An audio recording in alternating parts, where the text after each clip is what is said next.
connects. Oh, grand. Right, buddy. So do something to now. Right, streaming live on Facebook. Okay, as a favour, everybody. Obviously, I don't mind you talking stuff in between the pieces. But I respect for the writers when all of us reading. Can everyone go to mute if you can, please? Okay. Right. Okay. Piece I'm going to do tonight. This is a rough draft of something I'm going to be doing on the Sunday Assembly on Sunday, actually. Tony's morning reading, so.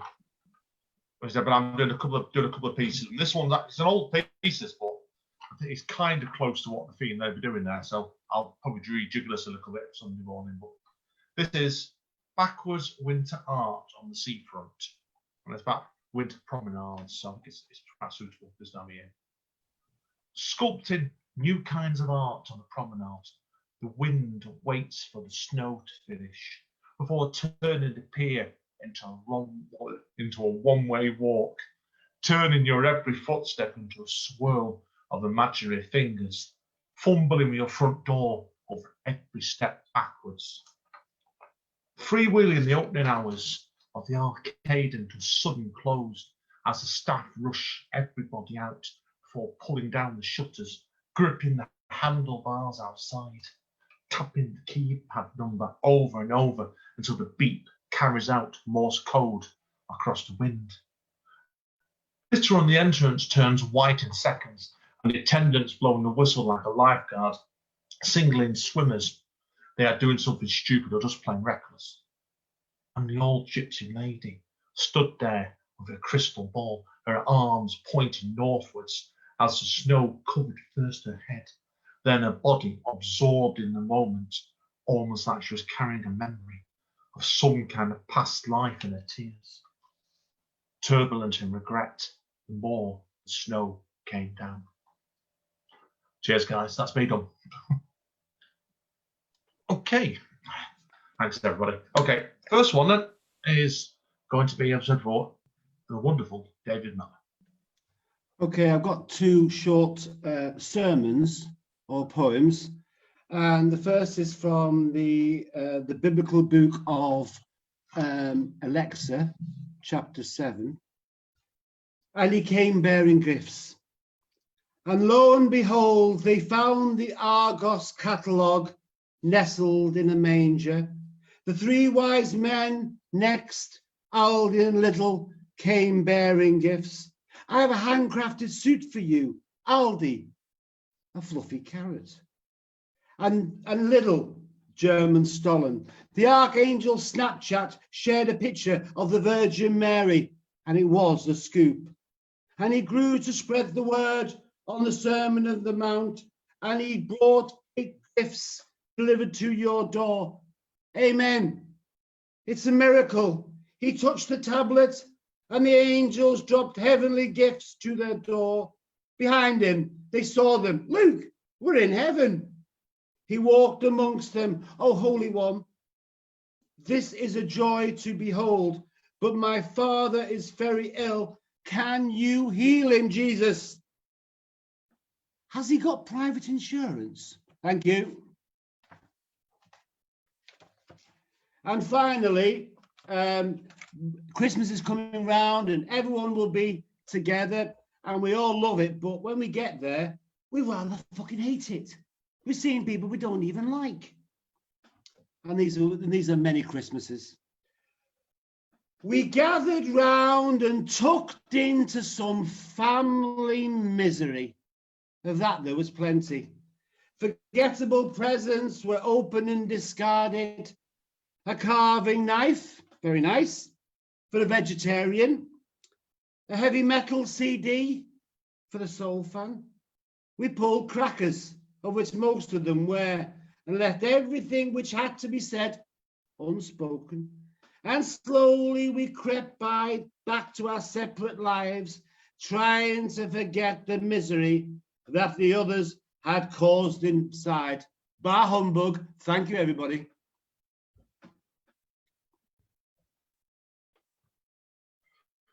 Fantastic. Cheers for that, Dave. I know a few people are live that second piece, I must admit.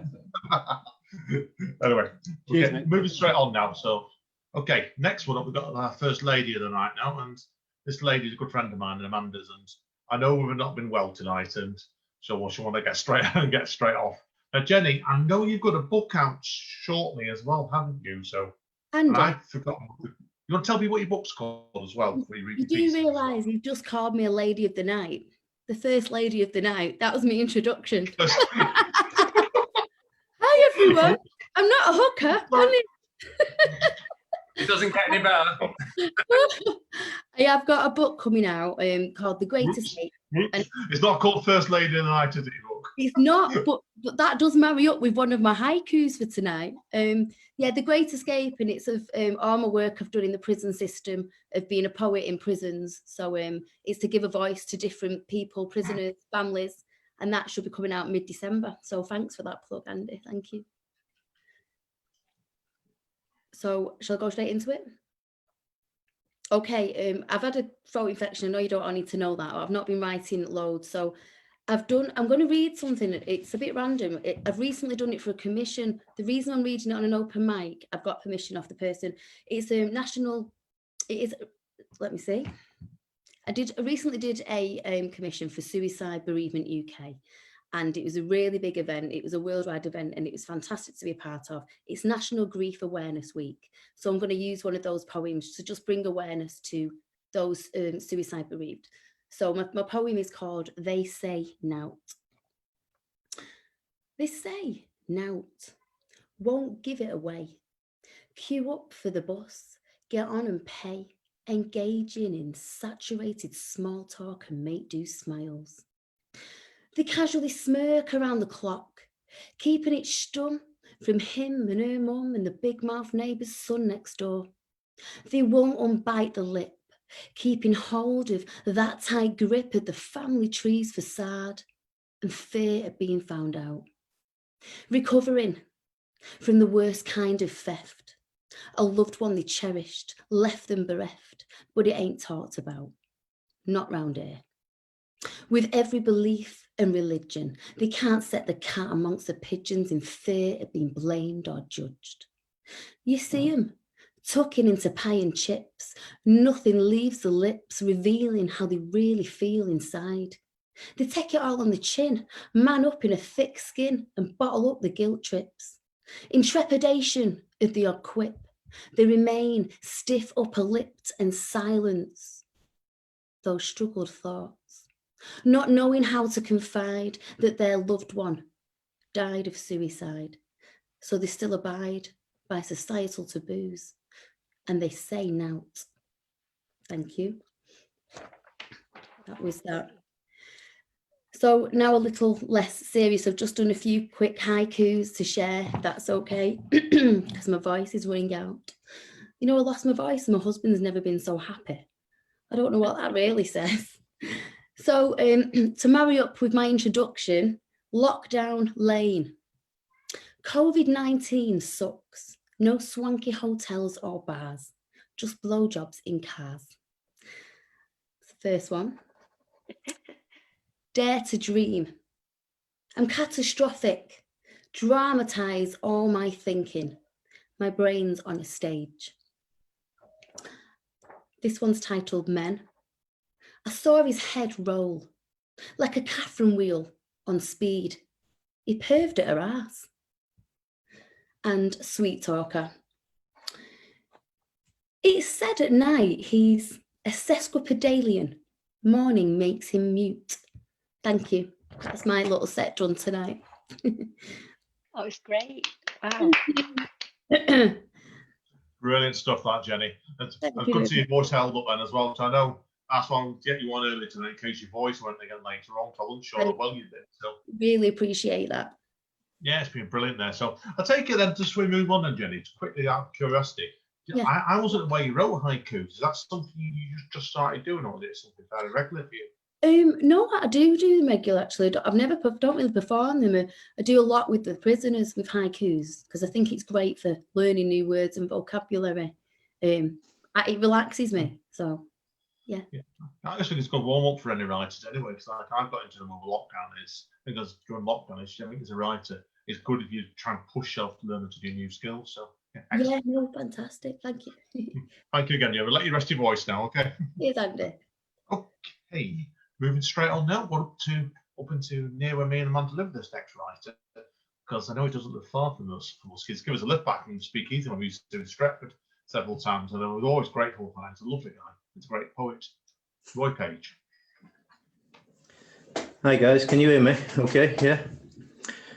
Okay, so for anybody that knows me, I sometimes write poems. I was brought up in Salford, overlooking the docks, and I like to write poems about, you know, what I've seen over the years growing up, the changes, and the docks and the quays, and they are today. And so if you go down to the docks now, there's a little industrial estate, and it's on Kansas Avenue, Dakota Way, and there's little streets off it called Buffalo Court and Cody Court. And so if you didn't know it, even before the docks were built, there used to be, just down on where number 9 dock is now, just down in the quays, there used to be the old Manchester racetrack. That was well before the docks were built, and they had to move it obviously because of the docks being there. And I found out about this story just by Googling it, and apparently just before the docks were built on the Manchester racetrack, Buffalo Bill Cody brought his Wild West show over. But when we were kids in Salford in their 50s, I mean, we always had cowboy suits on. We used to watch Lone Ranger and Tonto on the telly, you know, and but you could see it on the telly. But this Buffalo Bill was there in Salford well before anybody had a telly or even a radio. So I decided to write a little poem about, if you Google the Wild West show, Buffalo Bill, you get all the information that I'm going to read in this poem. So this is called Buffalo Bill's Wild West Show. I went for a walk just the other day down Kansas Avenue and Buffalo Way, and I looked across at the docklands before me, where the new Salford Quay stands today. And I tried to imagine a time before that, when on that same land stood the old Manchester racetrack, where Buffalo Bill Cody brought his Wild West show to amaze the Salford people all those years ago. It was the winter of 1887 when the Wild West tour came around. They set up their teepees and circled their wagons by the cobbled streets of a dirty old town. They built an arena inside the old track, and the crowds packed in every day to watch sharpshooters, rough riders, and Indian braves as they put on their colourful display. They brought horses and mules, elks and deer, and even some buffalo. And Custer's last stand at the Little Bighorn, which was always the finale of the show. One sad thing happened on this Northwest tour to a 6'7" Indian brave. A fatal lung infection took his life one day. Surrounded by the enemy was his name. Then Little Chief and Goodrobe had a baby girl, the first Sioux Indian born outside the USA. They named her Frances Victoria Alexander, with the Indian name Over the Sea. They had her baptized at St. Clement's, where the locals came round to see such a thrill. And all the colourful show people arrived at the church, led on horseback by Buffalo Bill. Then before they left town on their very last night, Buffalo Bill Cody got into a fight. He punched out a cabbie when he asked for his fare, then went off to bed without even a care. So after 5 months, the show moved on, and little is known of this story today. But I wonder if she knew about her birthplace in Salford, that little Sioux Indian girl named Over the Sea. Cheers. Excellent, Roy. Really evocative, that, mate. And I wasn't aware of that because anyone knows me. I grew up with a big fondness of the Wild West, and I still like it to this day. But I didn't know he'd actually played here, actually, Buffalo Bill. So that's Yeah, just Google it, mate. It's all there. Yeah, Just Google it. Yeah. I will read it now. Thank you again for that, Roy. Excellent stuff, Sorry. mate. Yeah. Okay, moving straight on now then, and I'm trying to see where see if I can see her. Eve Nortley. There you are. She's hiding from me there.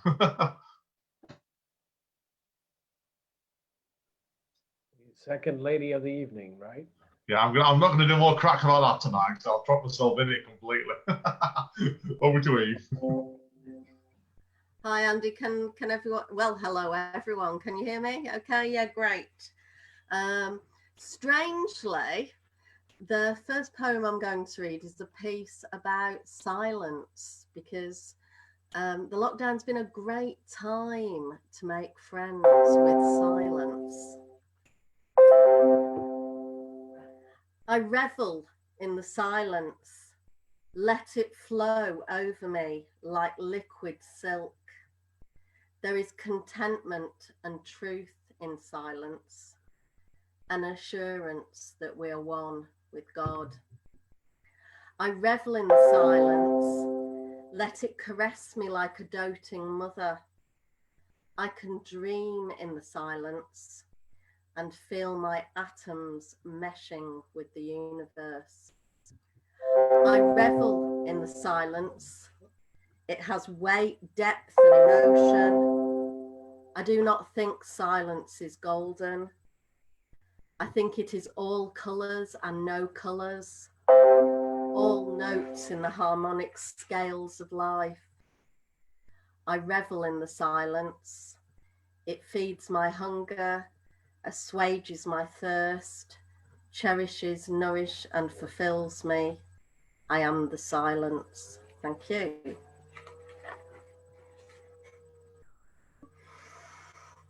I'm laughing because while I was reading the poem about the silence, I'm getting lots of very noisy things flying in.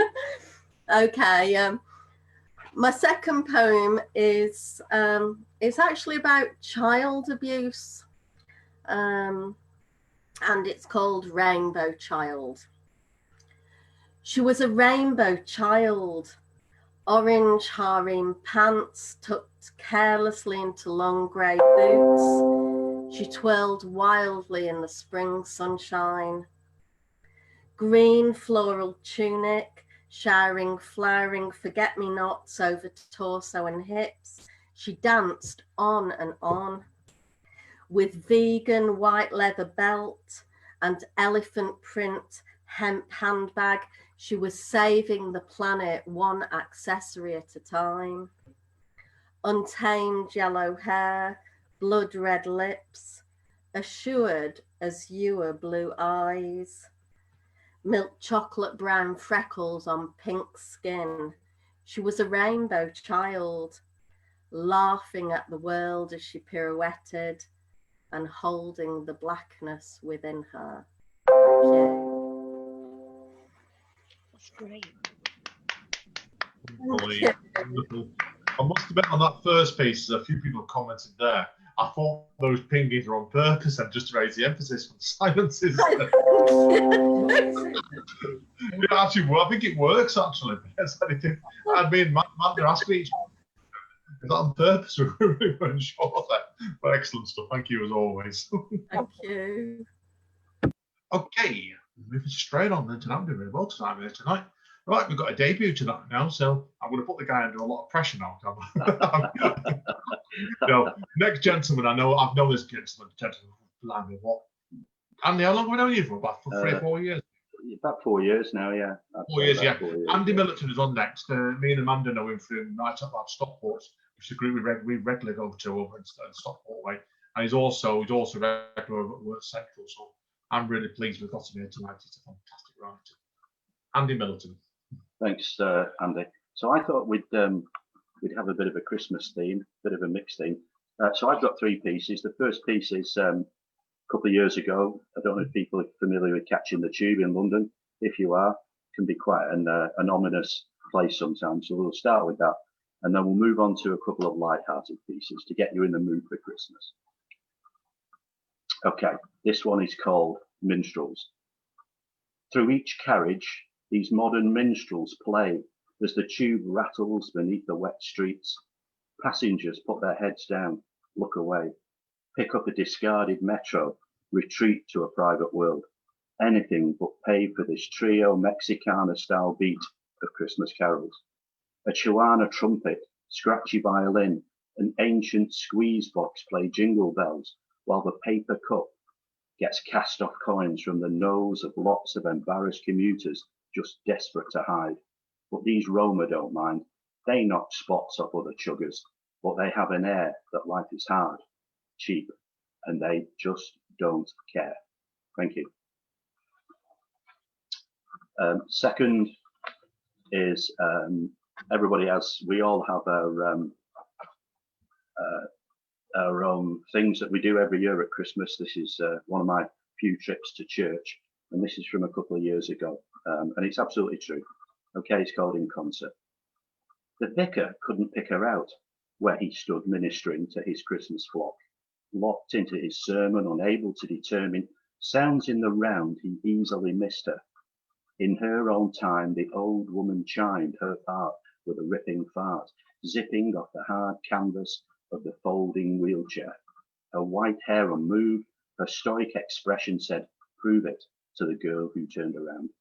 A church packed, stacked with festive cheer, whose services happy, slightly clappy, but tolerable to a visiting chappie like me, braving an evangelical ambush, a chemical rush, a brush with fanatics, only the odd lurch into arm waving, calling out, saving the unsavable. See, she's not that bad. Glad we're at the back, I thought, harder to be found out, brought out to the front. At 5'8", I hide behind the Amazonian woman, whose height and weight of 5'10", at least a beast of a parishioner, with or without her clothes on. And there it was again at the end of the carol, a barrel of sniggers triggered by another ripping fart. The old girl stared ahead. Start the sermon again, please, vicar, before sniggers get the better of me. Well, what a Christmas concert this is turning out to be. Thank you.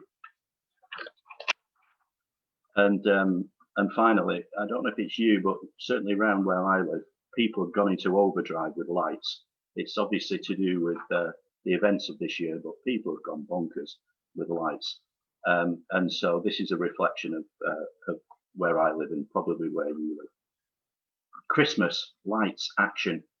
Our Crescent Road spectacular. Americanized on one level, half expecting the Cola company truck to drive round, a fat, red-faced, jolly old fart in a bright red suit to bumble out spread, Christmas cheer like spewman through his white beard. On another level, it's Blackpool-esque, illuminations aglow, all tacky, cheap commercialism, but hey, let the humbug go. Keep fingers and toes crossed, ever childlike, ever hopeful.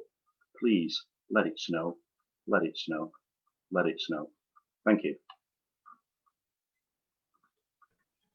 Wonderful, Andy, wonderful. Always makes me think when you mentioned the underground there before, when your first piece was. About 20 years ago, I actually got offered a job working for Greenwich Council down in London. And I remember it was, went down the interview, got the job, and it got put right off, not because of the area, how packed and frantic the underground was. It always terrifies me. Yeah. Loved your pieces there, mate, indeed. So thank you again, mate. Cheers. Pleasure. Thanks very much, Andy. Cheers. Okay, right, move on to one of our regulars next. I'm not quite sure if this gentleman we've got on next is actually, whether he changed his name by deed poll, either to Reggie or Drink. So I think it's tonight, it's Reggie, so over to Reggie. Drink. Can I be the third lady of the night? All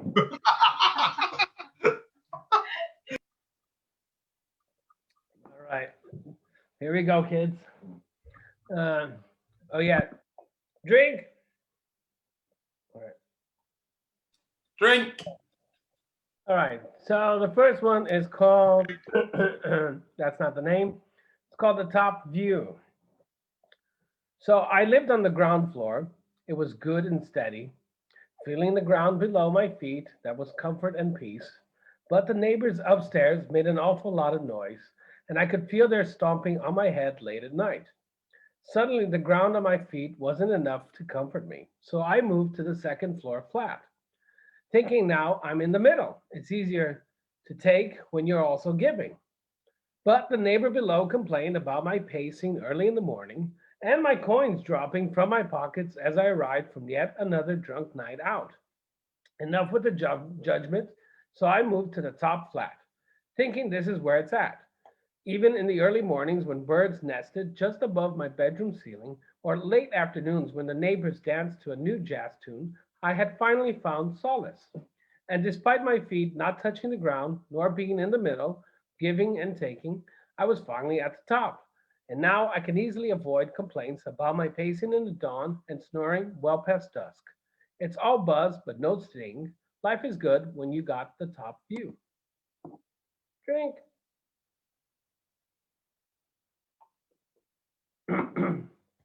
All right. The next one is called Collapsing Into Me. I need water for that one. Scheiße. All right. Collapsing into me. Life is thrust. Decisions are imposed. Choices are thrown. We take what we get. Life is not a choice. Life is not merit. And still we do it over and over again. Life is practice. Life is dismay. And still we try over and over again. Life is thrust. Family is imposed. Friends are gathered and later scattered. We get what we don't want. Life is unnerving. Life is unsettling. And let the alien invasion begin. Drink. There you go. Bye.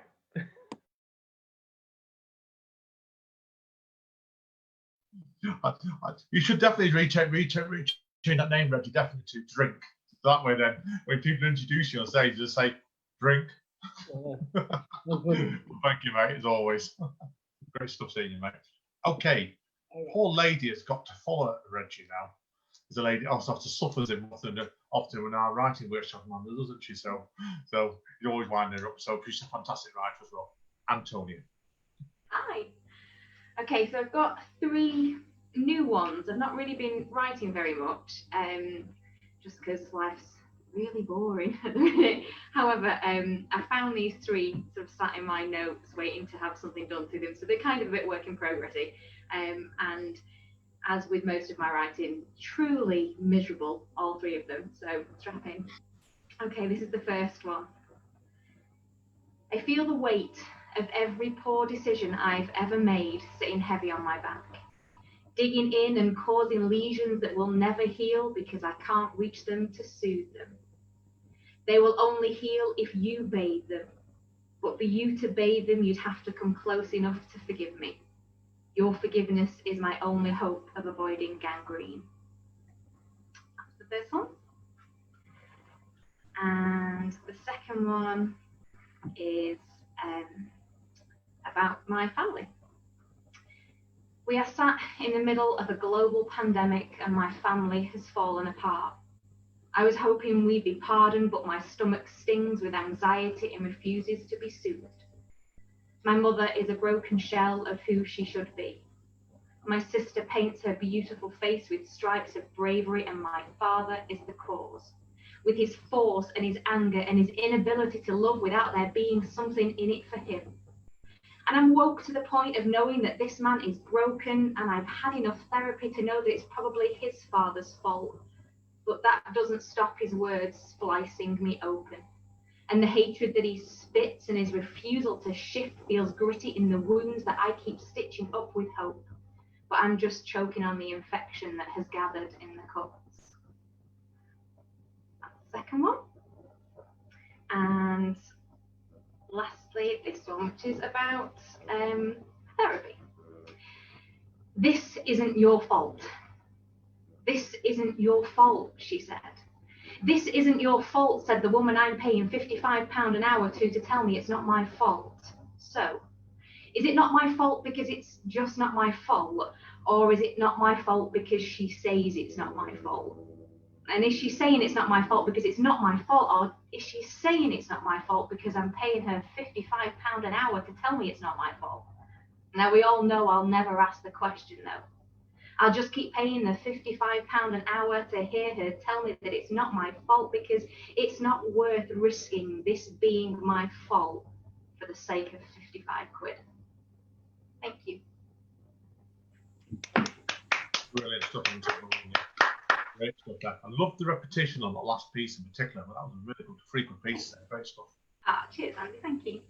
Okay, to conclude then the first half is just sneaking into view very slowly now. So is, of course, one and only Gordon Zola.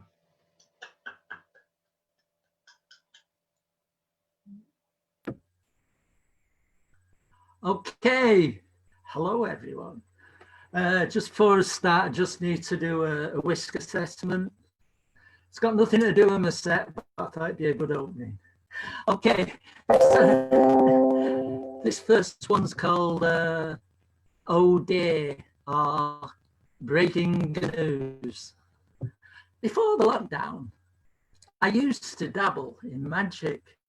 Sometimes results were quite tragic. I didn't know what to do when I turned into a gnu, but deep down I knew it was just a bad spell I was going through. Okay, thank you. That was the first one. Okay, this is an alternative Christmas tale. When silent night has long been sung, and Christmas stockings carefully hung, when snow lies thick upon the ground, you'll hear this joyous Christmas sound. I don't believe it, not today. Someone's gonna swipe the sleigh. But Santa, what about the toys for all deserving girls and boys? Well, fuck the sleigh, we'll use the car. Are you up for it, Rudy? Will you follow that star? Hey, hang on, dude. My name's Rudolph, not Dobbin. I won't be seen dead in a reliant robin. But rather than see Santa demented, Rudolph acquiesced. He certainly relented. So they flew like geese across the land, dispensing toys with hoof and hand. And when their task was almost done, their web of joy became unspun. The engine spluttered, down they fell, just missing treetops, houses as well. It plummeted to earth, but Santa was quite pleased when he landed on the scally and brought him to his knees. Off sped Santa into the night, pursued by the scally. It wasn't a pretty sight. He had the local drunks in stitches, hanging out of his scarlet breeches. Stack in hand, he slid down the pot, but suddenly it started to get quite hot. Flames fanned higher and higher. Some pratter forgot to douse the fire. The air was rent with Santa's cry. Like a nova lit the sky. Flames lit his disheveled clothes. His bottom glowed like Rudolph's nose. He plunged like a scud, landed with an almighty thud that scattered the reindeers far and wide. They were still giggling at his glowing backside. Hello, hello, what we got here? PC Plod bellowed down Santa's ear. Oh, Siffer, I can't explain. Plod looked at him with deep disdain. This is Rudolph, my faithful dear, delivering toys with Christmas cheer, bringing joy wherever he goes, lighting my way with beacon nose. His nose is red, he's had a drink. I'm not as stupid as you think. Come on, you throat, he said with bliss. Take a deep breath, blow into this. But I'm Santa. He's a dear. It's for Christmas spirit, not beer. Claude pinned Santa's arms behind his back and delved into the half-filled sack. Nicking toys, this is mighty bad. We'll throw the bucket at you, you slag. The station rang to jingle bells as they carted Santa to the cells. Like the carol midwinter, his future's bleak. The robbery case comes up next week. So ends this tale of Christmas woe, with Santa suffering one last blow. The jury didn't believe this story was true, because they didn't believe in Santa Claus. Do you? Thank you.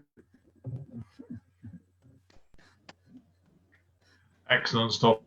Excellent stuff, that mate. Great way to finish up the first half, that one. So, always a pleasure seeing you, mate. So, right, guys and girls. Okay, we're going to take time for a break now. So, I don't know. Well, I'm not seeing the sign of Mr. Smythe yet. So, well, what we'll do, we'll take a 15-minute break. Come back at 8:45. If he's not here, I'll do the second half. So, otherwise, he'll be over to Steve. So, right, thanks, guys and girls. See you all. Thanks, Ed. Thank you. Oh, sorry, everybody, very quickly. I'll put the running order up on the thing here. Who's down for each second half? If anybody that's not on the list wants to read, PM me, okay? And I'll have a word with Steve, okay? See you all in a bit. Yeah, Andy, it's the witching hour here now. So thanks for everyone. I love being here, and thanks for being accommodating, mate. I just can't move the clocks. I'm not God. Don't worry, Dave. Take care, mate. God bless you all. God bless, mate.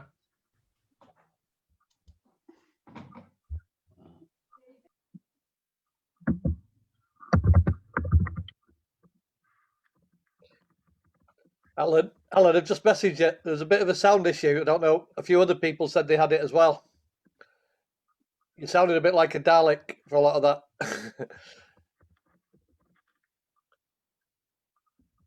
But I thought it was just me, but quite a few other people have said. I don't know. It sounded all right here. No, it was a bit Dalek-y, he's right. Yeah. Was it? A few people have said in the chat box. Quite crackly. I don't know why. You might need to check your audio settings or something like that. Did you hear Eve okay? Yeah.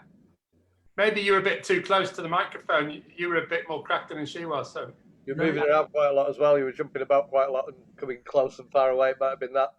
Maybe, yeah. It's great stuff, though, Gordon. Great poems. Loved it. Gordon, Eve had trouble as well with the mic. She had trouble. She had stuff coming through. Yeah. So that's why we know it was your computer, if you like. Right. Yeah. I'll have to try and do some. I don't know.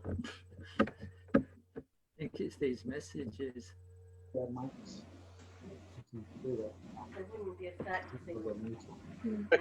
I kept on hearing like a message had arrived as well, Alan, about 3 or 4 times. And we could hear, you know, when it makes a sound when you get an email, that happened a few times, yeah. Yeah, I know. Try to stop it. Can you get rid of it?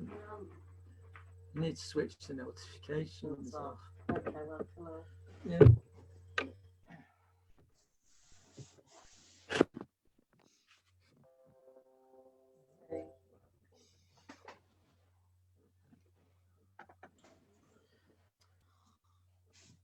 Don't lose the thing.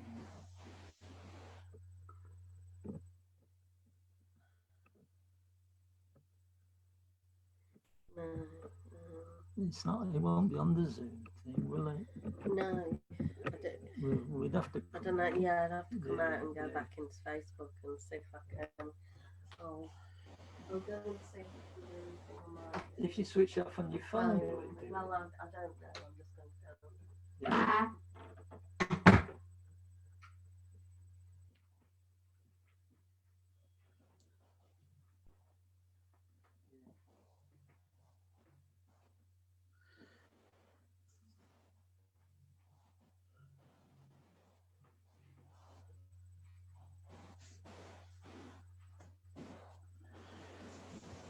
I don't know what anybody else thinks, but I can't wait to get back to normality just for this reading poetry.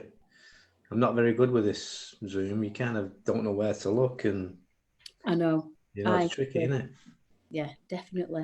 I You're did trying that. to look at the screen, look at your stuff, and it's really bad enough when I'm reading in front of people, but trying to do it on here, you really miss it, don't you? Definitely. I was involved in a conference. What that poem I did was for that, and they've streamed a full line conference online. We've presented it at a state. Yeah, it was mad. It's just crazy times. Yeah, I know. It makes you appreciate, what you had before a little bit, really. Just little bits of stuff, that you kind of, can't wait to get back to that. Definitely. A brilliant poem, that, Jenny. I loved it. Oh, thank you. Yeah. Thank you.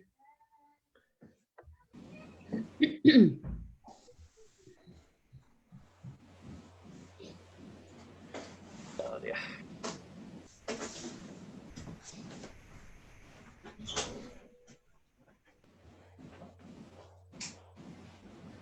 How long's the break for? 15 minutes. 15 minutes, yeah, till 1:45. Right, I'm gonna get a little brew. Get a big brew. I'm gonna get a massive gin. That was good. Empty with whiskey. Purely medicinal for your voice, Jenny. Yeah, that's the only way forward, isn't it? Although somebody recommended a hot toddy once. Last time I had a really bad throat and it burned so badly. I had to call her out on it. It's like, don't put whiskey on a sore throat. Really? Just don't do it.